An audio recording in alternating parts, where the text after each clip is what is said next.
English whaler siren. This is Acheron. Stop now, or we will destroy your ship. English whaler, this is your last warning.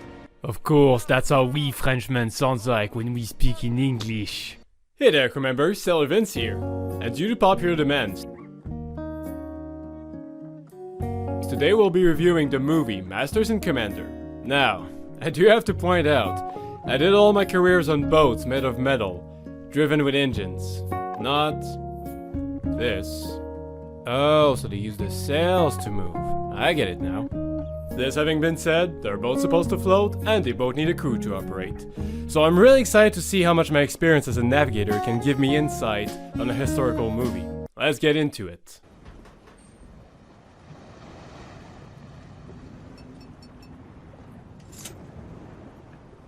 Yes, time. Time is your most valuable measurement when you're sailing.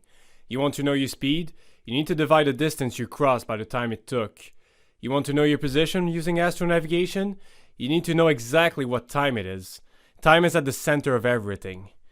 Now, as you can see here, the hourglass is suspended in the air, and the reason is that it separates the object from the rocking movement of the ship. See? It doesn't swing with the rest of the ship. Does it do miracles? Not really, but it makes it at least slightly more accurate. Come. Oh man, they have chicken on board? That's so cool. This is something that you don't see anymore on ships. The Shipping Act has prohibited any vessels to have livestock or pets on board, for sanitary reasons. Starboard bow ahoy! By the mark, 5 fathom.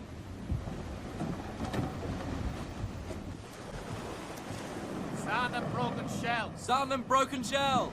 Okay, one thing that I'm really happy to see is just how active the crew is. The lookout is reporting what he's seeing using the correct terminology, while another sailor is calculating the depth below them. Because when you're on watch, there's so many factors you constantly need to survey. Your position, your speed in regards to the currents, obstacles around your ship, the depth below your keel, and they need to be updated often. And since they don't have all the fancy navigation instruments that we have today, it has to be calculated by the crew. And so far, they seem to be doing a pretty good job. 2 points off the starboard bow, in the fog bank. What was it? Sail? I don't know what it was. We shall beat to quarters!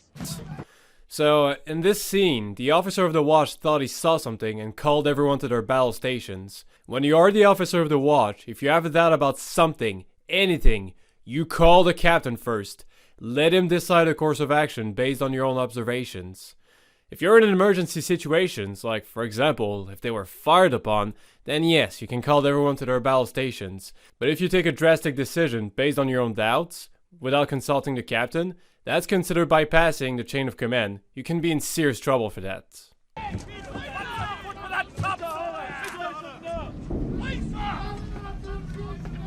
So the ship is surrounded by thick fog, yet the captain is using a telescope to better see through it. Now, by experience I can tell you, it doesn't work like that. The telescope is a device with zoom on the point you're looking at. If you see an object far away, the telescope can help you have a better look. But if you're surrounded by a thick wall of fog, like in the movie, if you zoom in, the only thing you're going to see is just more fog. On the uproar!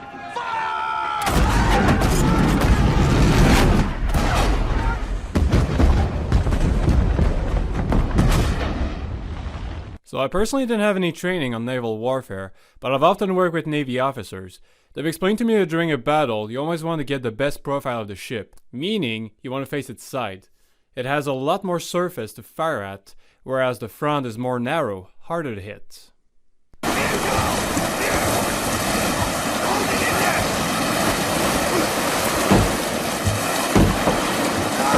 Yep. When you have a breach where the water is coming in, you can use a big wooden plug to reduce the flood. Nowadays we use cement for that, but we also have those wooden plugs on board, just in case. What's this? It's the Acheron, sir. You see, Will here, he's seen it being built. In Boston, sir. And he works in the yards. So Will here saw the ship out of water, so he described it to me and I knocked you up a model, sir. This framing is accurate. Exactly accurate, sir. Okay. Thank you, Lance. He saw the boat once, in a shipyard, and he was able to make a perfect replica out of wood. That's far-fetched. The only way that would be possible is if he was a master ship architect and a master carpenter. And if that was somehow the case, then what the hell is he doing here working as a sailor? It's not because you saw something that you understand the logic behind it. Ship architects spend years in school to be able to learn the principles behind shipbuilding. Has the guy taking the time to calculate all the transversal and longitudinal frames and the distance between them? I doubt it. Also, why in the world would a French boat be built in the USA? Having a commercial ship built in a foreign country? That's possible. But a Navy ship built outside of her country? That's hard to believe.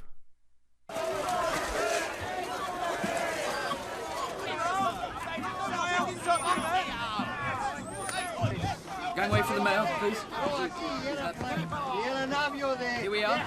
Very important mail letters. Yep, whenever we would do a resupply operation, we would also give the mail, which had to be delivered back to our home base. That's accurate. One thing that I love about this movie is how they take their time between the scenes. Things are slow on a boat. Reaching your destination is a long process. During that time, normal chores have to be completed. The deck has to be cleaned, the sails has to be readjusted, and people gotta keep living, you know? Eat their meals, sleep.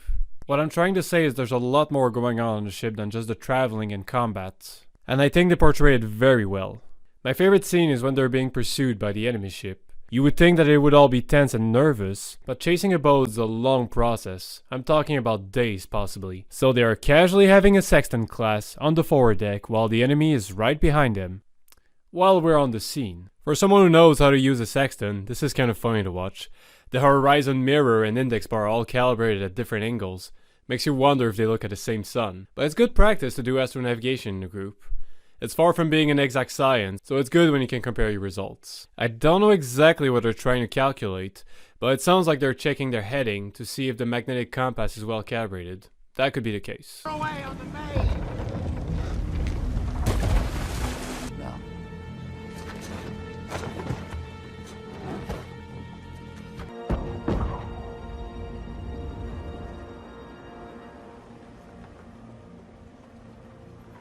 So in this scene, they're tricking the boat that is pursuing them by placing a light atop a bunch of floating barrels. Is it believable? Yes, absolutely. On a cloudy night during a new moon, you don't see much outside. That's why boats must display their navigation lights. In fact, when I had to take my watch at night, I had to show up at least 15 minutes earlier so that my eyes could acclimate to the darkness outside. Sitting up all night, catching your death of cold. Some last of the coffee too. The chart looks very realistic. Mercator projections were around at this time. I also like to see just a few areas of soundings. Back then, sounding an area was a long process. They would only do so at key locations, like the entrance of a port. Fun fact, when I did my mission in the Arctic, some areas were covered by charts that were as archaic as this one. That's kind of pathetic. On the side note, I put my cup of tea once on the chart, and my superior strongly scolded me. That's a big no-no. Wow, you got away before me!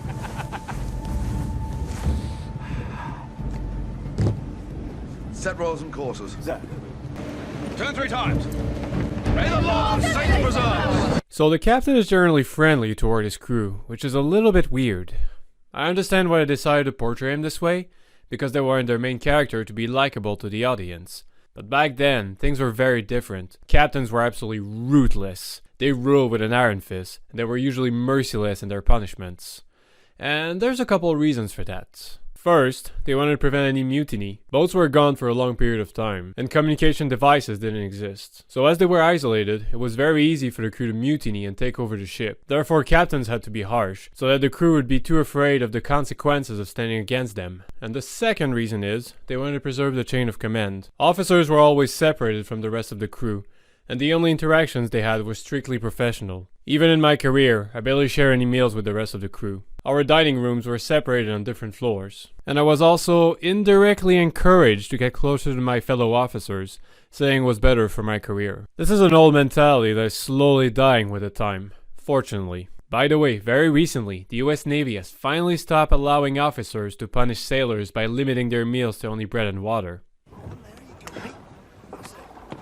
Aubrey. Hog. Master of the Albatross. God bless you, Captain. God bless y'all. Fucking pirates. Crew prisoner, Captain dead. Shoot a big black three-master. Mr. Pullings, sir? Enter these men's names into the ship's books. Yes, thank you. I'm finally glad to see a movie where they're using the ship log. When you are the officer of the watch, a solid chunk of your time will be spent writing down every detail in the ship log. Also, if you send people away or are receiving people on board, you need to write down their name in the ship log. Legally speaking, the ship log is your most valuable document in case you have to go to trial. Historically speaking, the logbook is a recollection of all the events on your trip. So if there is any new navigators listening to this video, I'm telling you, don't worry about putting too many details in the ship log. It's better that than to have any missing information. Valuable discoveries that could help advance our knowledge of natural history. If wind and tide had been against us, I should have said yes. They're not. I'm obliged to say no. Hurrying past inestimable wonders bent solely on destruction, I shall say nothing of the corrupt binding. Promise was It never occurred to me. I command the today king's that ship, you were not a private of the same yacht. We do opinion. not have time for your damned hobbies, sir. This scene really gets me because I was present when something very similar happened on a scientific mission up in the Arctic. The chief scientist wanted to go on a specific area to get ice sample, and the captain had to refuse because we were a little bit behind schedule, and I also think that the area was too hard to access. They didn't have an argument quite as passionate as the one you see in the movie, but you could feel a disagreement between them.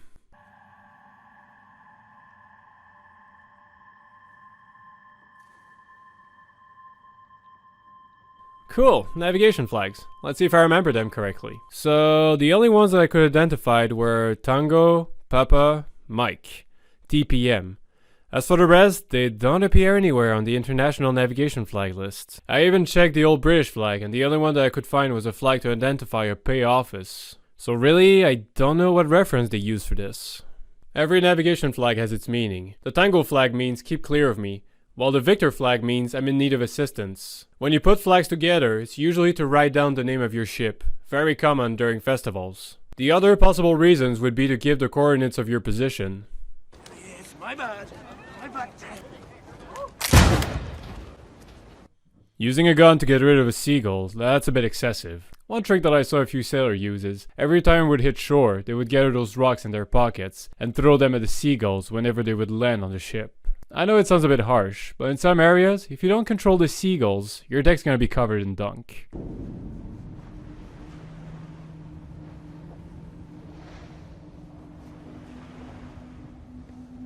At least to a hungry eye, one has an appetite for whalers. I intend to take a greater interest in the bounty of nature from now on. Now to pull this predator in close and spring our trap. Excuse me, sir. Remove your hat, Blakeney. The whaler's here. And I know you're as anxious as I am to get into close action.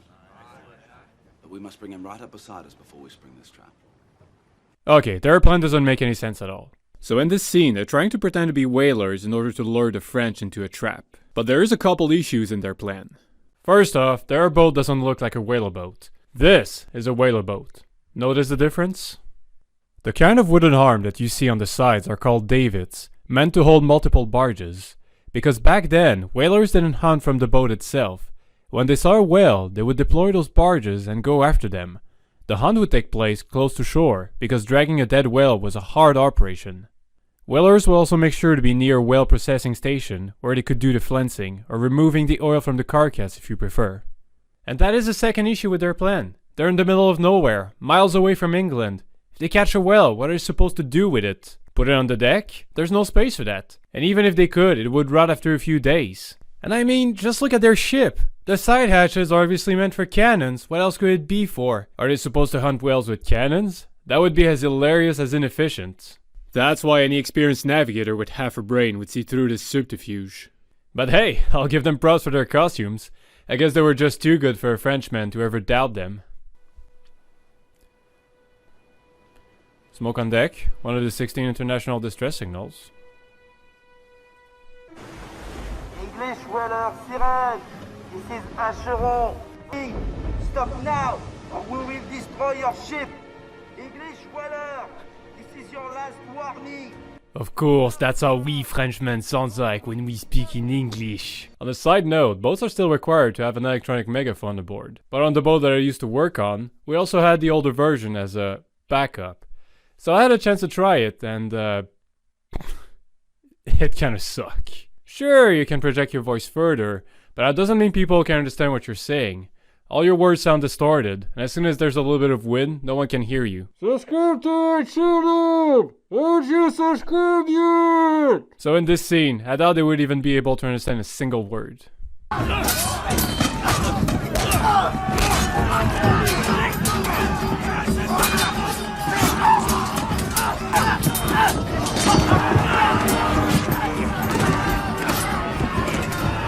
Okay, I understand. This is an American movie. Every character needs their moment of glory in combat. But sending the captain and the doctor on the front line is absolutely stupid. I know it's not a popular thought as we tend to glorify courageous leaders who are ready to face death with his team. But think of it this way. If the doctor hides in the back line and doesn't participate in combat, that's just one less soldier among 200 to fight. But if he gets killed in battle, all the sailors who get injured will eventually die from the infection. So I ask you, which one is the lesser evil?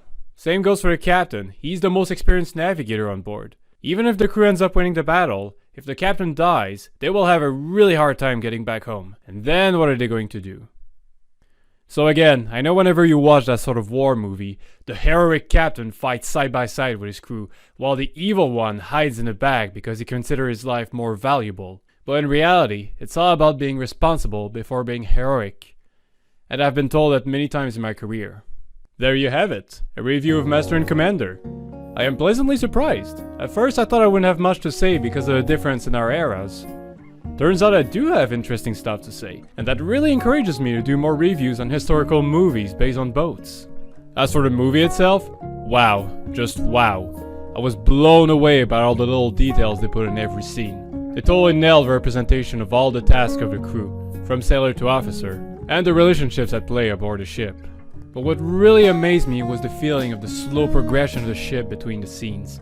That is something you rarely see in movies. The only thing that I didn't like was the romanticized captain and his silly plan at the end. But it's not really related to navigation, so I'm willing to give it a pass. Overall, in terms of realism, I would give it a 9 out of 10. It was really enjoyable to watch. Do you know more about history than I do? Then feel free to correct me on any points in the comment section below. Thank you for watching. If you liked this video, make sure to leave a thumbs up and subscribe for extra content. And if there is a game or a movie you would like me to review, leave it in the comment section below. And as always, sail safe.